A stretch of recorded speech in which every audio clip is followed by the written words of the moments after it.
पिछली कड़ी में हमने चर्चा की थी कि 8वीं शताब्दी ईस्वी में भारत में यह परंपरा आरंभ हुई थी कि जब भी कोई विदेशी आक्रांता, विशेषतः मुस्लिम आक्रांता, चित्तौड़ पर आक्रमण करता था, तब बहुत से हिंदू नरेश चित्तौड़ नरेश के आह्वान पर चित्तौड़ की सहायता के लिए आते थे।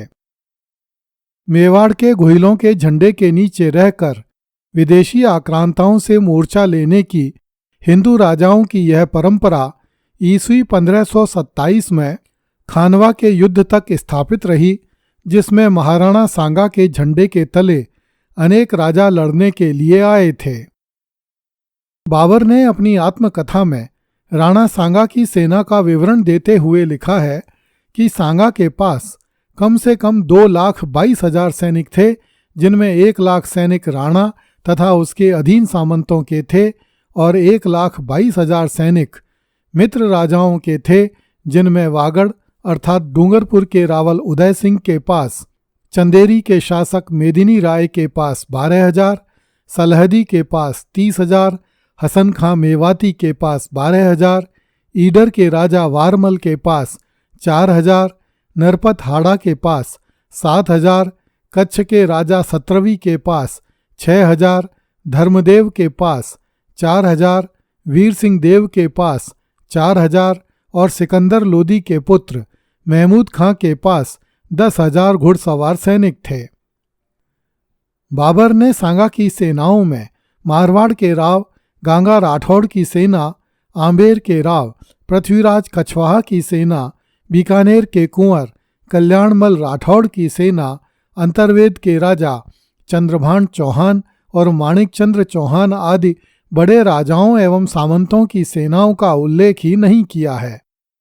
यदि सांगा की तरफ से लड़ने वाले इन राजाओं की सूची पर विचार किया जाए तो हम इस निष्कर्ष पर पहुंच जाएंगे कि ईस्वी 1527 तक मेवाड़ के महाराणा भारत के हिंदू राजाओं के सिरमौर बने हुए थे, किंतु ईस्वी 1576 के आते आते भारत भूमि के दुर्भाग्य से इनमें से अधिकांश राज्यों ने अकबर की चाकरी स्वीकार कर ली थी और मेवाड़ के महाराणा से संबंध तोड़ लिए थे। श्रीराम शर्मा ने लिखा है कि अकबर के आदेश से कछवाहा राजकुमार मानसिंह मेवाड़ आया ताकि महाराणा प्रताप को समझाकर बादशाही सेवा स्वीकार कराई जा सके। महाराणा प्रताप ने कुंवर मानसिंह के साथ स्नेहपूर्ण व्यवहार किया, किंतु दोनों राजाओं में विषमता का अंत नहीं था। भड़कीली शाही पोशाक में मानसिंह और बिल्कुल मामूली कपड़े पहने प्रताप, बेहद रूखी सूखी स्वाधीनता के मुकाबले विलासिता का वह चरम प्रदर्शन। एक और चिकना चुपड़ा मुगल दरबारी जिसे बारीकी से खराद कर तैयार किया गया था, और इधर ठोस राजपूती पत्थर का बिना घिसा या बिना छिला एक खुरदुरा टुकड़ा। कुंवर मानसिंह ने महाराणा प्रताप से बादशाही सेवा स्वीकार करवाने का बहुत उद्यम किया, जो सब प्रकार से निष्फल सिद्ध हुआ। कुंवर मानसिंह की विदाई के समय महाराणा प्रताप ने उदय सागर की पाल पर दावत का प्रबंध किया। भोजन के समय महाराणा स्वयं उपस्थित नहीं हुआ और कुंवर अमर सिंह को आज्ञा दी कि तुम मानसिंह को भोजन करा देना। जब कुंवर मानसिंह ने महाराणा के भोजन में सम्मिलित होने का आग्रह किया तो कुंवर अमर सिंह ने उत्तर दिया कि महाराणा के पेट में कुछ दर्द है, इसलिए वे उपस्थित नहीं हो सकेंगे, आप भोजन कीजिए। इस पर मानसिंह ने जोश में आकर कहा कि इस पेट के दर्द की दवा मैं खूब जानता हूं। अब तक तो हमने आपकी भलाई चाही, परंतु आगे के लिए सावधान रहना। राजपूताना रियासतों के विश्वसनीय इतिहासकार गौरीशंकर हीराचंद ओझा ने अपनी पुस्तक उदयपुर राज्य का इतिहास में लिखा है कि इस बात को सुनकर कुलाभिमानी महाराणा ने मानसिंह से कहलवाया कि जो आप अपने सैन्य सहित आवेंगे तो मालपुरा में हम आपका स्वागत करेंगे, और यदि अपने फूफा अकबर के बल पर आवेंगे तो जहां मौका मिलेगा वहीं आपका सत्कार करेंगे। यह सुनते ही मानसिंह अप्रसन्न होकर वहां से चला गया। इस प्रकार दोनों के बीच वैमनस्य उत्पन्न हो गया। महाराणा ने मानसिंह को यवन संपर्क से दूषित समझकर भोजन तालाब में फेंकवा दिया और वहां की जमीन खुदवाकर उस पर गंगा जल छिड़कवा दिया। जयपुर के राजकवि राम ने जयसिंह चरित्र में लिखा है, मानसिंह ने भोजन के समय कहा कि जब आप भोजन नहीं करते तो हम क्यों करें। राणा ने कहलवाया कि कुंवर आप भोजन कर लीजिए, अभी मुझे कुछ गिरानी है, पीछे से मैं भोजन कर लूंगा। कुंवर ने कहा कि मैं आपकी इस गिरानी का चूरण दे दूंगा। फिर कुंवर कांसे अर्थात थाल को हटाकर अपने साथियों सहित उठ खड़ा हुआ और रूमाल से हाथ पोंछकर उसने कहा कि चुलू तो फिर आने पर करूंगा।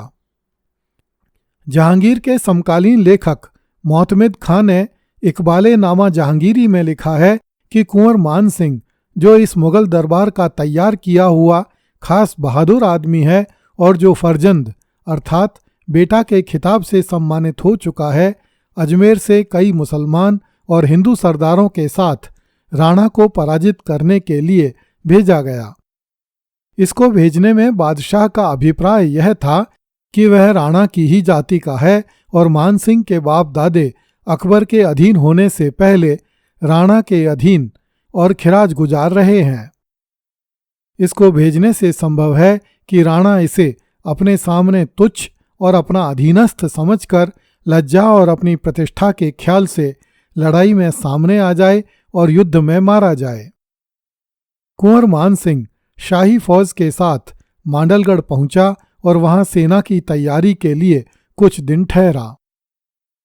मोहतमिद खां ने इकबाले नामा जहांगीरी में लिखा है, राणा ने अपने गर्व के कारण उसे अपने अधीनस्थ जमींदार समझकर उसको उपेक्षा की दृष्टि से देखा और यह सोचा कि मांडलगढ़ पहुंचकर ही लड़ें।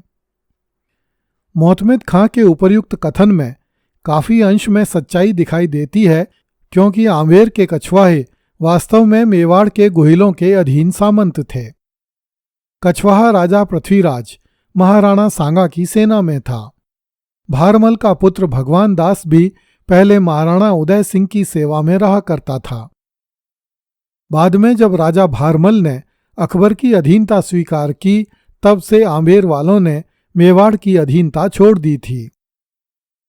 निश्चित रूप से अकबर चाहता था कि महाराणा प्रताप से संधि न की जाए, अपितु उसे सम्मुख युद्ध में मारा जाए, और यह कार्य महाराणाओं के पुराने चाकर अर्थात कछवाहे अपने हाथों से करें।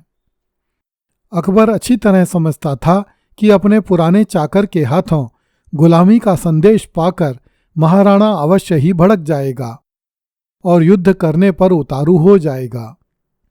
अगली कड़ी में देखिए, क्यों एक दूसरे के प्राण लेना चाहते थे अकबर और महाराणा प्रताप। कृपया इस चैनल को लाइक, सब्सक्राइब एवं शेयर करें। धन्यवाद।